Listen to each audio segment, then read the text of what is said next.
Auto insurance can all seem the same until it comes time to use it. So don't get stuck paying more for less coverage. Switch to USAA Auto Insurance and you could start saving money in no time.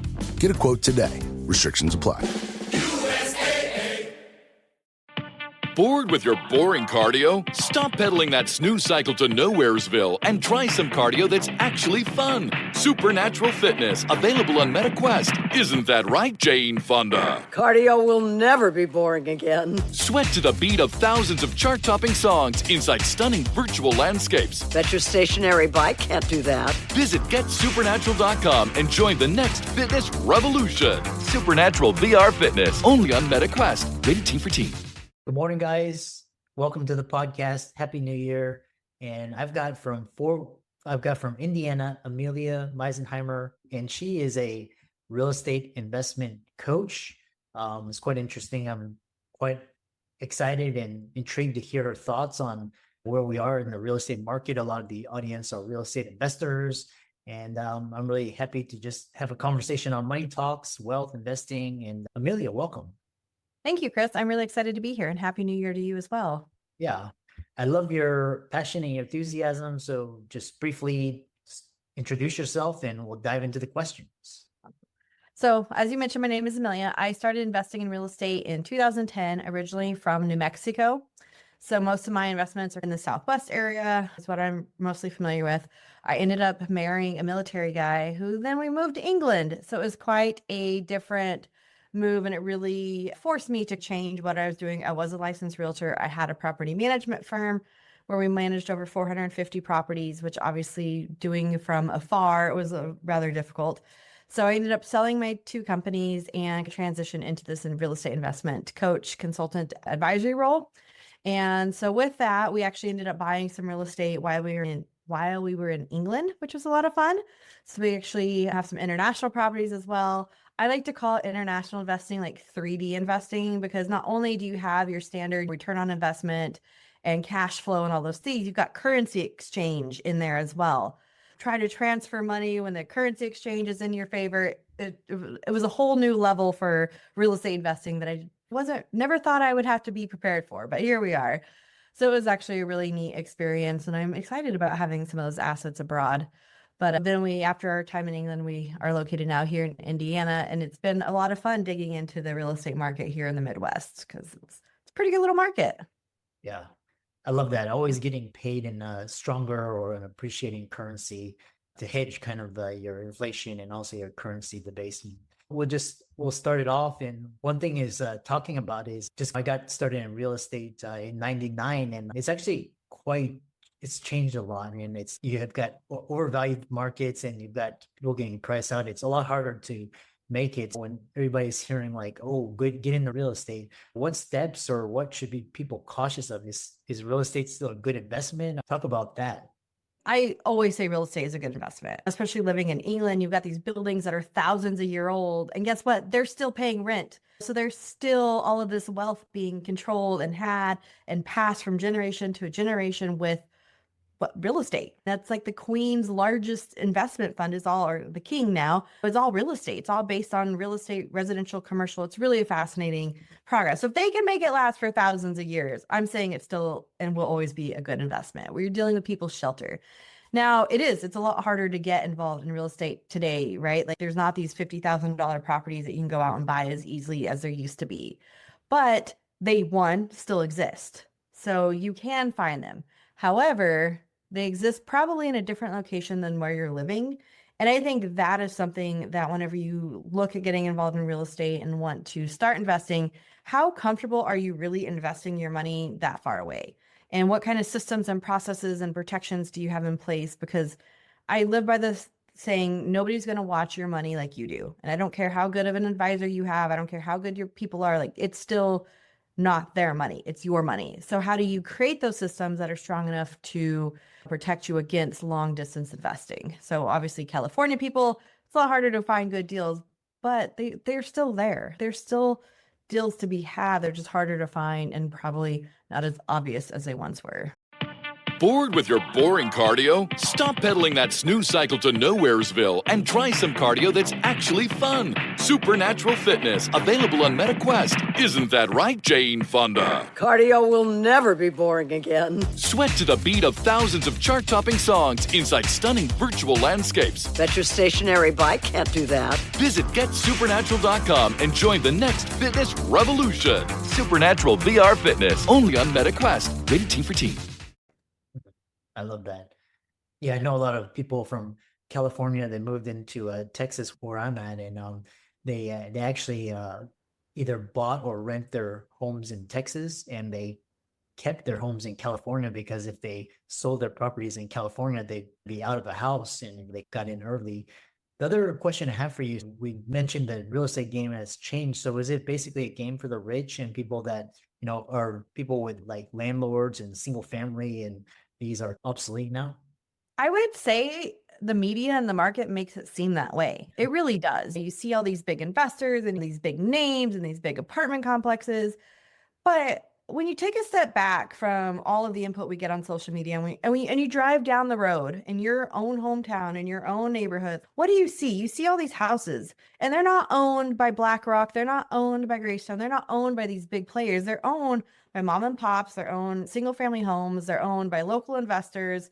So it seems like the game is dead, but it's really not, because you're still dealing with housing and everybody needs shelter. And right now in this country, there is a housing shortage. And I do think with our new president coming to power, that is going to be something that he emphasizes and pushes and makes it hopefully a little easier. And that's the thing too. I had somebody else talking about how can we do these different investments and how can we structure this? I'm like, it depends on what the lender says. And so much, if you're playing the game, you got to play with a bank or a lender of some sort. And then those are really the rule setters, right? The lenders or the money men are the rule setters. And there is still nothing that says that you cannot go buy a house and trade my big Chevy truck for your dumpy rental, and I can make a swap, and it's a legal tender. It's a legal trade. It still can happen, but that's not really how society functions today. So playing by the rules of the money man. Yeah, I guess whoever has the money is the rich man's game, and they set the rules, but it's just a set of rules that we got to play by. And there's plenty of ways to play. Yeah, I want to ask you about a change in administration and also emerging technologies, because this whole process of you got to get a mortgage and a loan and you have to submit all this documents and paperwork. And even me, at one point, this is ridiculous. I just paid cash because it's so much easier than going through all this. But so one thing is what are your thoughts on interest rates? Because my thoughts are they're going to be pretty much 4 or 5%, but people are hoping 0%. What are your thoughts with Trump coming in?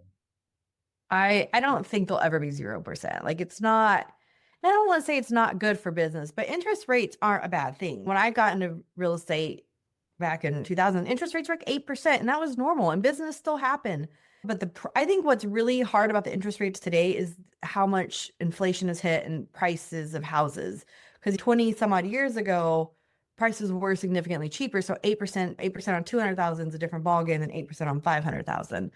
So I think that's the bigger part of almost the purchase price and interest rates. That correlation versus 5, 6, 7, 8% interest rates are not a bad thing. They're still very reasonable. Because I remember as a kid growing up, my parents always talked business with us, always talked investing with us.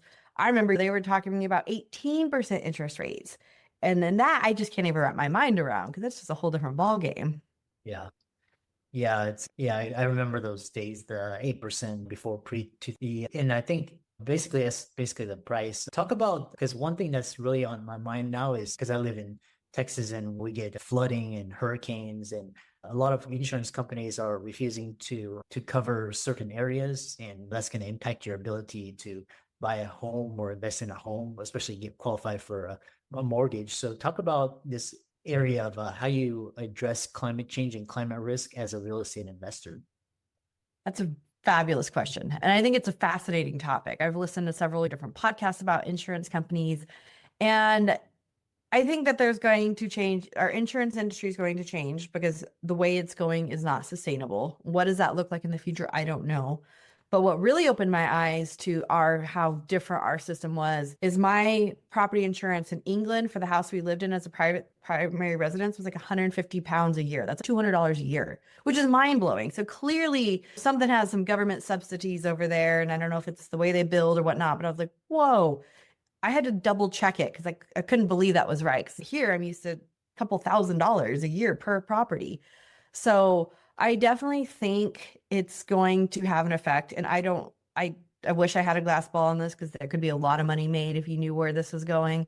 But I do think these areas, Florida, the Texas coast that kind of continue to get hit by these storms you're gonna either gonna have to go private insurance route or YOLO it and go no insurance and just carry a liability insurance. And if your property builds down, I hope you've got the ability and assets to rebuild, which is what we've already seen going on in California and some of the common burn areas. There you can't get insurance. So either you build and afford to rebuild your property as needed. And I think that's an important part too about insurance.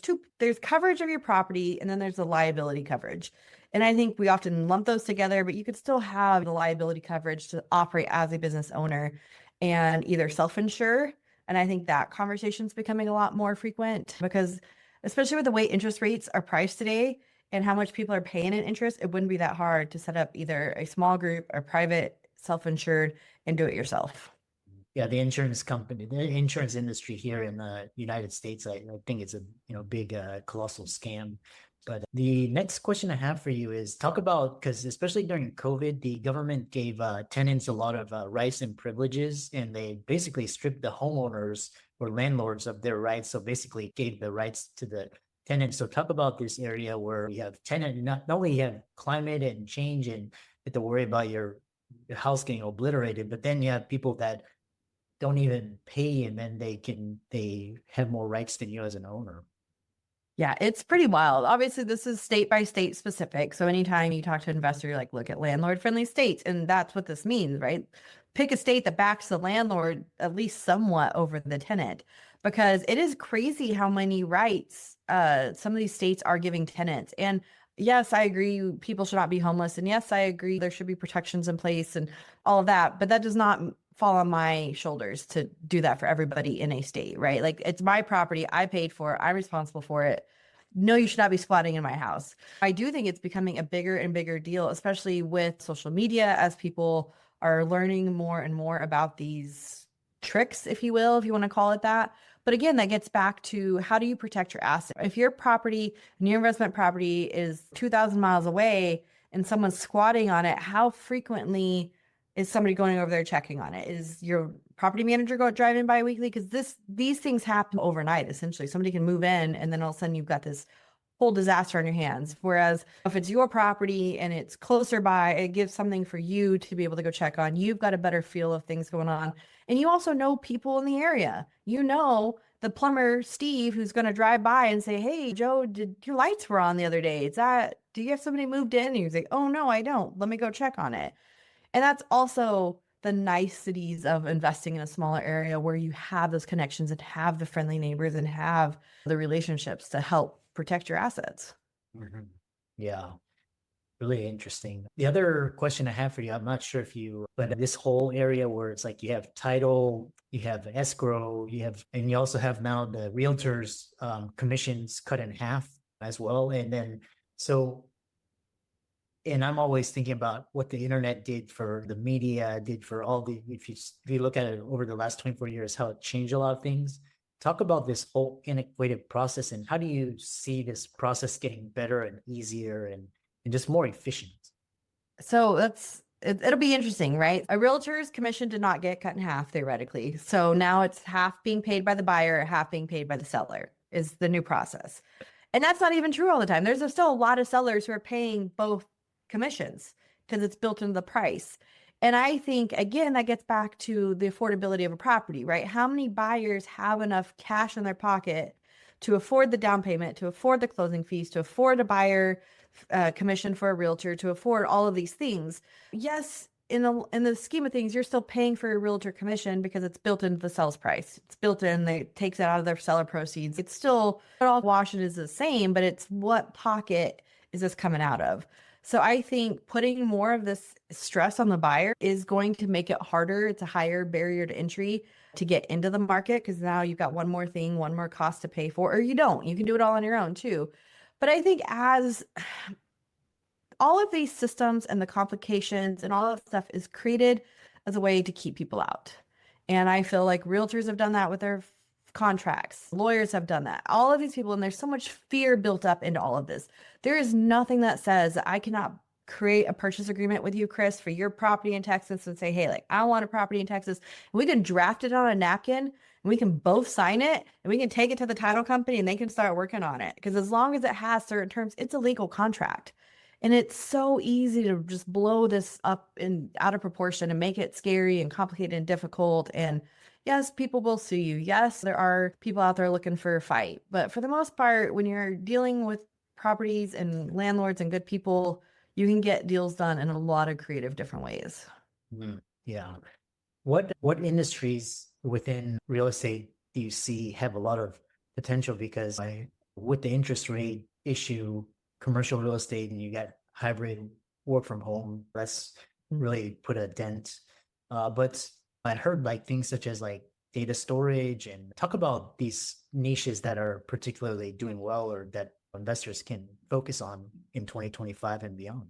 I think that there's a lot of opportunity in commercial and turning it into residential because as we've seen with business and more businesses moving online and there's less business, like standard commercial business, we still need our downtowns, right? We still need our main streets. We still need to be able, we can't all live on Amazon delivering to our next door. We still need some of these local resources, but especially in big cities with all of these office buildings that are vacant, I think there's a lot of opportunity to work on that conversion. And anytime you take a property and you do, I'll say the brain damage behind it, whether it's a flip, whether it's building on blanks, piece of land, anytime you go through the effort of adding that value add and doing the hard part of say getting it rezoned, getting it reclassified, you're value adding to that property. And I think the more people are willing to go through that and change some of these, I think is where a lot of the opportunity is. I think storage is always a good one, which is crazy because it's people will pay to store their stuff. And especially living the military life now, some people have stuff in 4 different states, which blows my mind, but they do, and it works. I think that there's always opportunity there. But I also think smaller properties. I think that'll be an interesting shift as lot sizes get smaller. Most places have a traditional 6,000 square foot kind of standard lot size, but trying to reduce the lot sizes, build properties closer together to address the shortage. But also, nobody wants to take care of a lawn anymore. Nobody's out there mowing all day on Saturday. They're 3 acres. And while that does exist, but for the most part, people want the easy, shut the door, lock it, and then be able to go for the weekend or go for holiday or whatever it is. And I think that's going to be a lot more of a shift in real estate as well. 3D printing as a threat to home building, or because you can theoretically spin up a home and you don't have to pay like 300, 400,000. What are your thoughts? So my background's actually in manufactured homes. So mobile homes is what I grew up doing. I would say that's the precursor right of this 3D concept. And I don't think the technology is fully there for 3D houses yet. They are printing them. There has been some really cool developments. You've got technicality issues with the drying of the concrete and the rebar, the reinforcements, and you can get into all the specifications of it. But I think it's amazing. But I think you're still going to have, I'll call this stigma of like a traditional site-built home, because you have it for a traditional site-built home versus a mobile home. And even though that they are built to the exact same coating, even though they're used the same 2x4s to be built, even though they've got the same shingles on the roof, they've got the same drywall inside, there's still that stigma. So I think depending on how this 3D printing goes and how the marketing of it goes, if you will, and how lending goes, because again, who's going to lend on this 3D house that has no proven track record? How is insurance going to insure it? What is that going to look like? So you've got so many different variables that if you have the ability to go print a house and play with it and be the trendsetter, great. But there's still a lot of pieces that I think will be interesting to see how they fall on land and how the kind of industry and homeowners too feel about them. Yeah. One thing I love to ask guests, I love your extensive library. And for the people that are listening on the audio, you can check out the video live stream podcast in the links in the show notes. But what is your one book that you would recommend to people looking to increase their wealth, financial independence in 2025? I always like to recommend Rich Dad Poor Dad. And I think a lot of people, and I preface it because I don't always agree with all of his theories. And I think that a lot of people can get lost. I've had friends read it and like, this is terrible. I'm like, no, I think it's the principle of how do you make your money work for you? And how do you get it to work and grow and last generations beyond just you? So I think that's always the best beginner book of where to start. And then there's a new one, the Cody Sanchez Main Street Millionaire. I think that's a great one. I have not fully read it yet, but I'm excited about that focus on reinvesting back in your community where you're at, because I feel like so much of, especially with the internet, and it's so easy to hop on Zillow and look for real estate anywhere in the world. But what about your backyard? What are you doing in your backyard? Could you rehab an old dumpy property that's an eyesore that one turns into a good rental for you, and two, you're bettering your community by getting rid of the blight? Yeah. Rich Dad, Poor Dad. I read that in 2002. And that changed the whole trajectory, just the way I saw the world, and really fascinating. And then how can people find you on social media? And I know you're a real estate investment coach, so tell clients or people listening what you do and how you can help them. Yeah. So I am Amelia G. Misenheimer everywhere on the internet. And I really wish I would have thought of a shorter one when I set all this up, when I got started. But so Facebook, LinkedIn, Instagram, all of those, just Amelia Misenheimer. I'm the only one. And you can work with me. I do free discovery calls with people to discuss what might work for them, what options are available to them. And then I can also work with clients to either build and find properties that align with their investment goals if they're too busy working, don't know where to start, don't know what options are available to them, helping them create a strategic plan that is able for them to implement, or even help walk them through the implementation process, building out a single property portfolio, however they want to build it out. But focusing really on investing in a way that works for you as an individual, because that also isn't talked about enough. Of you got to buy properties that align with your life. And if you're not going to be around to fix toilets, don't buy properties where you got to go fix toilets. Yeah, I really love that. And just find the investment style that best suits you, or even the best investment vehicle. For some, it could be real estate. For some, it could be stocks or building a business. Thanks so much. I really enjoyed your coming on the show and your energy and your passion, and keep up the great work. Thanks, Chris. It was a pleasure being here. I appreciate your time.